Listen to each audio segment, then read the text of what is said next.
عورت پاؤں کی جوتی ہے کیا؟ کسی محفل میں ایک شخص نے کہا کہ عورت پاؤں کی جوتی ہے، جب چاہو بدل لو۔ محفل میں ایک بزرگ بھی موجود تھے۔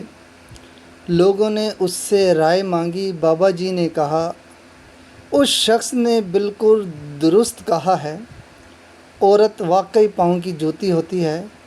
بابا جی کی بات سے لوگ مایوس ہوئے اور اس شخص کا سینہ مزید چوڑا ہو گیا۔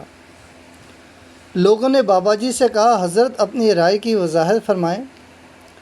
بابا جی نے کہا، عورت واقعی اس شخص کے لیے جوتی ہوتی ہے جو خود کو پاؤں کی مانند سمجھتا ہے۔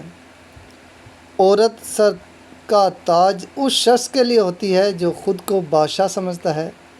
انسان کو محبت ہو ہی جاتی ہے، لیکن محبت کی منزل سڑک، پارک یا ہوٹل نہیں، بلکہ نکاح، عزت اور گھر کی چار دیواری ہے۔ اگر آپ عورت کو ملکہ بنا کر رکھیں گے تو آپ بادشاہ والی عزت بھی پائیں گے۔